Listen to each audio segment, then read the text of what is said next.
সুপ্রিয় দর্শক, আসসালামু আলাইকুম। আপনাদের সবাইকে স্বাগত জানাচ্ছি এখনকার আলোচনা। আপনাদের সঙ্গে আছি আমি সিরাজুল ইসলাম। দর্শক, ইরানের সর্বোচ্চ নেতা সাইয়েদ মোস্তফা খামেনি তার বাবা সর্বোচ্চ নেতা শহীদ আয়াতুল্লাহ আলী খামেনির হত্যার প্রতিশোধ নেয়ার অঙ্গীকার ব্যক্ত করেছেন। তিনি বলেছেন, আমরা থাকি বা না থাকি এই প্রতিশোধ নেওয়া হবে। মার্কিন প্রেসিডেন্ট ডোনাল্ড ট্রাম্প যখন ইরানকে পৃথিবীর মানচিত্র থেকে মুছে ফেলার হুমকি দিয়েছেন, একেবারে সম্পূর্ণ ধ্বংস করে ফেলার হুমকি দিয়েছেন, তারপরে কিন্তু এই বিবৃতি দিলেন ইরানের সর্বোচ্চ নেতা, এবং এটি তার পক্ষ থেকে প্রথম বিবৃতি। এদিকে ইয়েমেনে হুতি সমর্থিত যে সরকার, তারা বলেছে মধ্যপ্রাচ্য অঞ্চলে যে সমস্ত দেশ আমেরিকাকে ঘাঁটি করতে দিয়েছে এবং সেই সমস্ত ঘাঁটি থেকে আমেরিকা বিভিন্ন দেশের উপর হামলা চালাচ্ছে, তাদের পরিণতি খারাপ হতে পারে।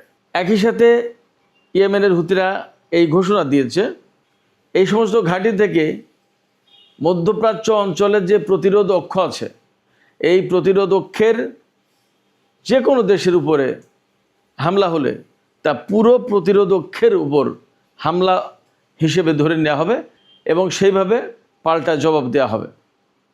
এদিকে চীন কিন্তু হিলিয়াম রপ্তানি বন্ধ করে দিয়েছে। দেশটি বলেছে মধ্যপ্রাচ্য অঞ্চলের এই ক্রাইসিসের কারণে তারা এই মুহূর্তে আর হিলিয়াম রপ্তানি করবে না। তাহলে বিশ্ববাজারে এর কী প্রভাব পড়তে যাচ্ছে সেটি কিন্তু একটা আশঙ্কার কারণ হতে পারে। সুপ্রিয় দর্শক, আমরা এই সমস্ত বিষয় নিয়ে বিস্তারিত আলোচনা করব। আশা করি আপনারা শেষ পর্যন্ত সঙ্গে থাকবেন, আর ভিডিও ভালো লাগলে লাইক, কমেন্ট, শেয়ার করবেন এবং চ্যানেলটি সাবস্ক্রাইব করে সাথেই থাকবেন। দর্শক, চলুন আমরা বিস্তারিত আলোচনা করি। সর্বপ্রথমে যে আলোচনা করতে হবে সেটি হচ্ছে ইরানের বর্তমানে সর্বোচ্চ নেতা যিনি সাইয়েদ মোস্তফা খামেনি, তিনি বলেছেন ইরানি জাতি সর্বোচ্চ নেতা শহীদ আলী খামেনির শাহাদাতের বদলা বা প্রতিশোধ নেয়ার জন্য প্রস্তুত। এটি আমাদের জাতির দাবি এবং এই দাবি বা এই অঙ্গীকার অবশ্যই বাস্তবায়ন করা হবে। অর্থাৎ তিনি বিবৃতিতে বলেছেন ইরানের সর্বোচ্চ নেতাকে যারা শহীদ করেছেন তাদের বিরুদ্ধে প্রতিশোধ নেওয়া হবে। তিনি এরপরেই বলেছেন যে এই প্রতিশোধ অবশ্যই বাস্তবায়ন করা হবে, তা আমরা থাকি আর না থাকি, এটা যেহেতু জাতির দাবি। মার্কিন প্রেসিডেন্ট ডোনাল্ড ট্রাম্প গতকালকে হুমকি দিয়েছেন, গতকাল মানে 10ই জুলাই তিনি হুমকি দিয়েছেন যে ইরান যদি তাকে হত্যার প্রচেষ্টা চালায় বা তাকে হত্যা করে, তাহলে তিনি মার্কিন বাহিনীকে নির্দেশ দিয়ে রেখেছেন যে ইরানকে একদম পৃথিবীর মানচিত্র থেকে মুছে দিতে হবে, ইরানকে সম্পূর্ণভাবে ধ্বংস করে দিতে হবে। এই কথা যখন বলেছেন তার কিছু পরেই ইরানের বর্তমান সর্বোচ্চ নেতার পক্ষ থেকে এই বিবৃতি এলো, প্রতিশোধের ঘোষণা এলো। এখানে বিশেষভাবে খেয়াল রাখা দরকার, মোস্তফা খামেনি তার বাবার শাহাদাতের পর এই সর্বপ্রথম কোনো আনুষ্ঠানিক বিবৃতি দিলেন। তিনি কিন্তু এখনও জনসমক্ষে আসেননি। আমরা এর আগেও বলেছি যে ইরানের যে বিরাট জনসংখ্যা, যারা সর্বোচ্চ নেতা আয়াতুল্লাহ আলী খামেনির জানাজা এবং দাফন অনুষ্ঠানে উপস্থিত ছিলেন, তাদের ভিতরে একটা বিরাট সংখ্যক মানুষ, তারা কিন্তু এই যে আমেরিকার সাথে ইরানের যে আলোচনা চলছে, চুক্তির চেষ্টা চলছে, এই সমস্ত বিরোধিতা করেছেন। তারা বলছেন যে যারা আমাদের সর্বোচ্চ নেতাকে হত্যা করেছে, যারা আমাদের ইমামকে হত্যা করেছে, তাদেরকে হত্যা করতে হবে, তা না করে প্রতিশোধ না নিয়ে এই সরকার কেন আমেরিকা বা তাদের সাথে আলাপ আলোচনা করছে, চুক্তির চেষ্টা করছে, মীমাংসার চেষ্টা করছে, আপোষের চেষ্টা করছে? কেন এগুলো করবে?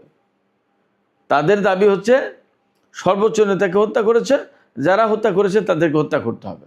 এবং এই বিষয়টাকে কেন্দ্র করে কিন্তু এরই মধ্যে ডোনাল্ড ট্রাম্প ইরানকে তো এই হুমকি দিয়েছে যে বিশ্বের মানচিত্র থেকে মুছে ফেলা হবে, সম্পূর্ণ ধ্বংস করে ফেলা হবে। তার আগে ইসরায়েলের গোয়েন্দা সংস্থা আমেরিকাকে জানিয়েছিল যে ডোনাল্ড ট্রাম্পকে হত্যার জন্য ইরানিরা পরিকল্পনা করছে। তবে আমেরিকার যে সমস্ত গোয়েন্দা সংস্থা, তারা বলছে যে আমাদের কাছে এই রকম সুনির্দিষ্ট কোনো তথ্য নেই যে ইরানিরা হামলার পরিকল্পনা করছে। হ্যাঁ, ইরানিরা যে কথা বলছে যে তারা প্রতিশোধ দেবে তাদের সর্বোচ্চ নেতার হত্যার, সেই কথা কমন এবং সেটা প্রকাশ্যেই বলছে তারা।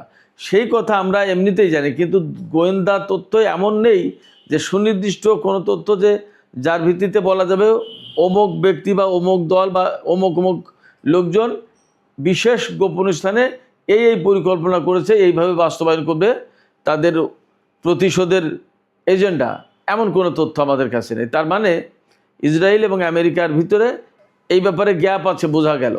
এই জায়গা থেকে অনেকে বলছেন যে নেতানিয়াহু বা ইসরায়েল আসলে আমেরিকাকে বিশেষ কোনো গোয়েন্দা তথ্য দিল, নাকি যে কথা বলছে সেটা দিয়ে ডোনাল্ড ট্রাম্পকে ইরানের বিরুদ্ধে আরও বেশি শক্ত পদক্ষেপ নেওয়া বা ইরানের বিরুদ্ধে আরও বড় হামলা চালানোর উস্কানি দিল, সেই প্রশ্ন কিন্তু আছে।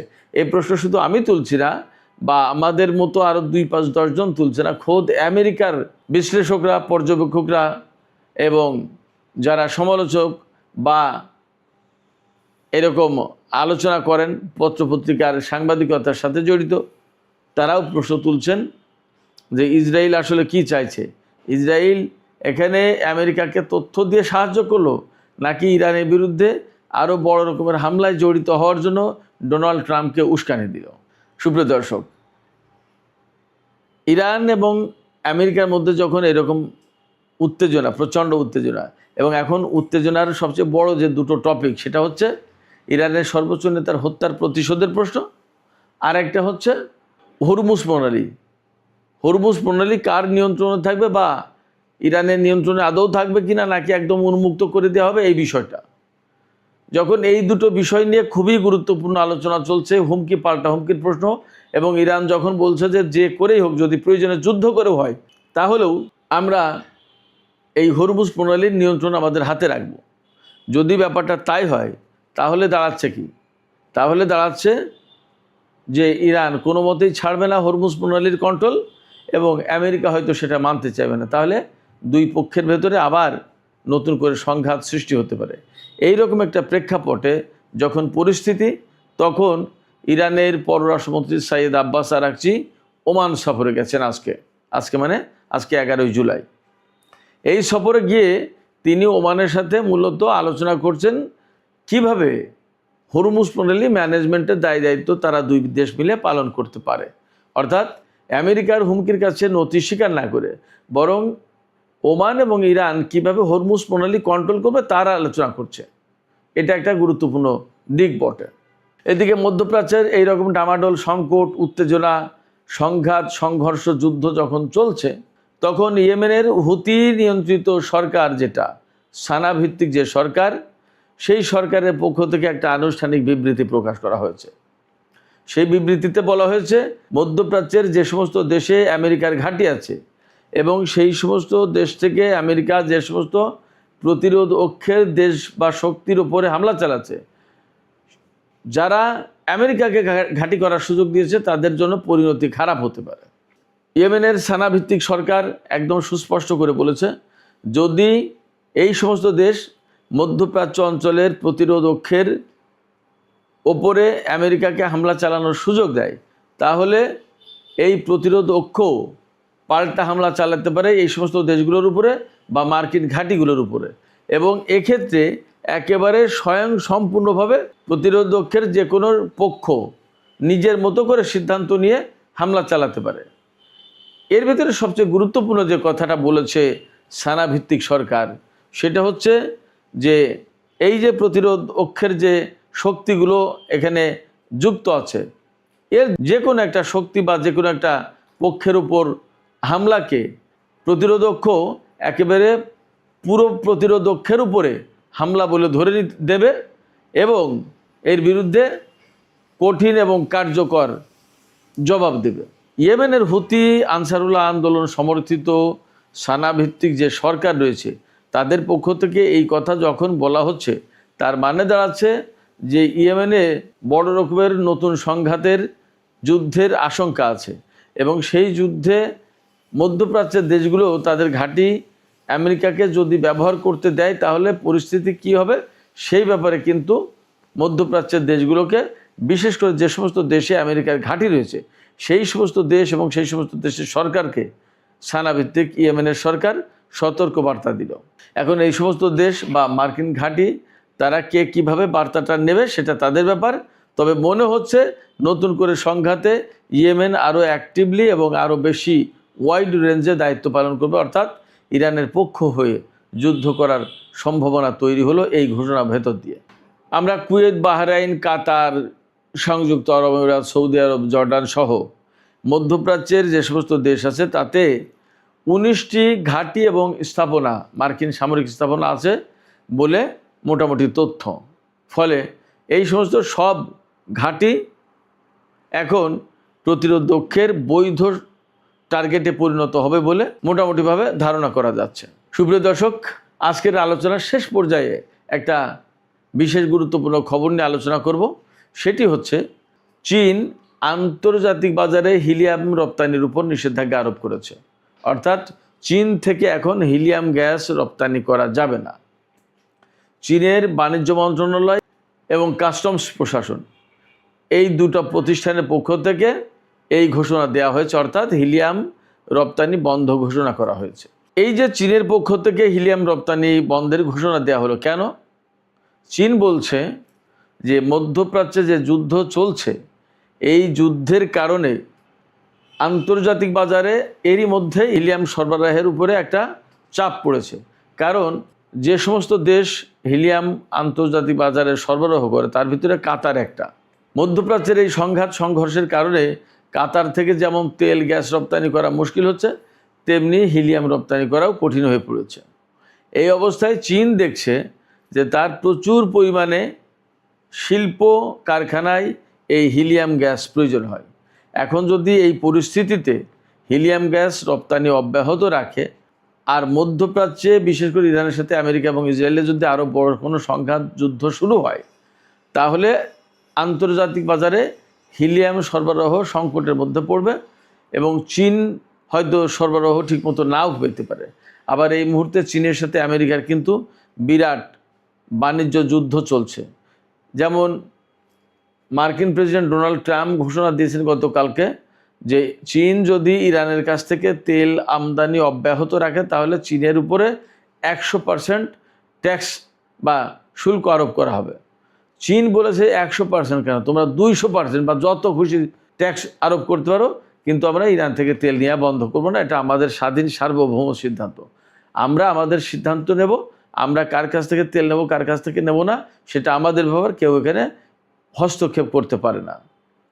তার মানে চীনের সাথে আমেরিকার কিন্তু এই মুহূর্তে আবার নতুন করে প্রচণ্ড বাণিজ্য যুদ্ধ শুরু হলো। এই বাণিজ্য যুদ্ধের মধ্যে হিলিয়াম গ্যাসের মতো একটা গুরুত্বপূর্ণ গ্যাস যদি চীন তার জরুরি প্রয়োজনের সময় সরবরাহ না পায় তাহলে ভয়াবহ বিপর্যয়ের মধ্যে পড়বে। সেই কারণে চীন তার হাতে নিজের যা আছে সেটা স্টক করে তার চাহিদা মেটানোর একটা ব্যবস্থা করার চেষ্টা করছে। এখানে একটা প্রশ্ন আসতেই পারে যে হিলিয়াম গ্যাস আসলে কি কি কাজে লাগে? হিলিয়াম গ্যাস অনেক কাজে লাগে। এখনকার দুনিয়ায় সবচেয়ে বড় যে বিষয়টা সেটা হচ্ছে যে সেমিকন্ডাক্টর চিপ, যেটা মোবাইল, জাহাজ, বিমান সব কিছুতে এই জিনিসটা লাগে, গাড়িতে লাগে। এই জিনিস তৈরির জন্য এই হিলিয়াম গ্যাস লাগে এবং কারখানা পরিবেশ পরিষ্কার পরিচ্ছন্ন রাখার জন্য এইটা লাগে। এরপরে রকেটের যে জ্বালানি ট্যাঙ্কার, সেই জ্বালানি ট্যাঙ্কারের প্রেশার ঠিক রাখার জন্য হিলিয়াম গ্যাস লাগে, অর্থাৎ রকেটে হিলিয়াম গ্যাস লাগে। তার মানে মহাকাশ গবেষণার কর্মকাণ্ডের জন্য হিলিয়াম গ্যাস মাস্ট। এমআরআই মেশিনের সুপার কন্ডাক্টিং যে ম্যাগনেট রয়েছে তার তাপমাত্রা একদম ঠান্ডা রাখার জন্য এই হিলিয়াম গ্যাসের ব্যবহার করা হয়, হিলিয়াম গ্যাস লাগে। ফাইবার অপটিক তৈরি এবং লেজার প্রযুক্তি, যেটা এখানে হিলিয়াম গ্যাস একদম অবধারিত লাগে। এছাড়া বিভিন্ন বৈজ্ঞানিক গবেষণায় এই হিলিয়াম গ্যাসের ব্যবহার রয়েছে, প্রয়োজন হয়। আর ফাইবার অপটিক, এই লেজার প্রযুক্তি, এগুলো তো আপনারা বুঝতে পারেন যে পৃথিবীতে এই মুহূর্তে কত বেশি প্রয়োজন এগুলো। এছাড়া বিশেষ ধরনের ওয়েল্ডিং এবং শিল্প কারখানায় এই হিলিয়াম গ্যাস লাগে। এখন প্রশ্ন হচ্ছে, চীন কি পৃথিবীতে একমাত্র হিলিয়াম রপ্তানিকারক দেশ? না, চীন বরং অনেক কম রপ্তানি করে। সবচেয়ে বেশি রপ্তানি করে আমেরিকা, এরপরে রয়েছে কানাডা, কাতার, রাশিয়া, আলজেরিয়া, এই সমস্ত দেশ।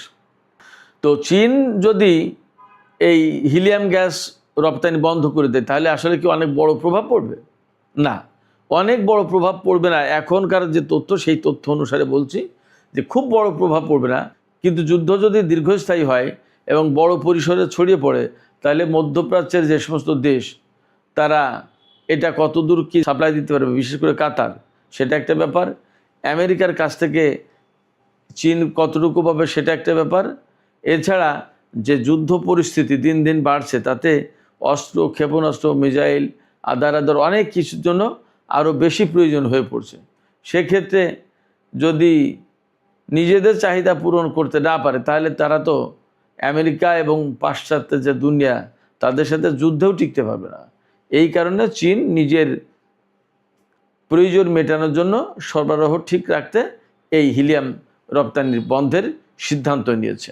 তবে মনে করা হচ্ছে যে ইরান যুদ্ধ আরও বেশি মাত্রায় ছড়িয়ে পড়তে পারে এমন আশঙ্কা থেকেই মূলত চীন এই হিলিয়াম রপ্তানি বন্ধ ঘোষণা করেছে। দেখা যাক আগামী 2-5-10 দিনের ভেতরে হয়তো আরও পরিষ্কার হবে যে চীন কেন প্রকৃতপক্ষে হিলিয়াম রপ্তানি বন্ধ করলো, এবং এই চীনের হিলিয়াম রপ্তানি বন্ধের কারণে আন্তর্জাতিক বাজারে এই হালকা গ্যাসটি অর্থাৎ হিলিয়ামের দাম কতটুকু বাড়লো, কীরকম কী তার প্রভাব পড়লো, আমরা সব জানতে পারবো। সুপ্রিয় দর্শক, এখনকার আলোচনা এখানে শেষ করতে চাই। আলোচনা শেষের আগে আমি আপনাদের কাছে প্রথম যে বিষয় নিয়ে আলোচনা করেছিলাম সেই বিষয় নিয়ে একটু জানতে চাই যে ইরানের সর্বোচ্চ নেতা শহীদ আয়াতুল্লাহ আলী খামেনির শাহাদাতের প্রতিশোধ নেয়ার অঙ্গীকার ব্যক্ত করেছেন বর্তমান সর্বোচ্চ নেতা সাইয়েদ মুজতবা খামেনি। আপনাদের কি মনে হয় যে ইরান আমেরিকা বা ইসরায়েলের বিরুদ্ধে এই প্রতিশোধ নিতে পারবে? আপনাদের মতামত জানিয়ে কমেন্টে লিখুন। আর ভিডিও ভালো লাগলে লাইক, কমেন্ট, শেয়ার করবেন এবং চ্যানেলটি সাবস্ক্রাইব করে সাথেই থাকুন। দর্শক, এখনকার আলোচনা এখানে শেষ করতে চাই। আল্লাহ হাফেজ।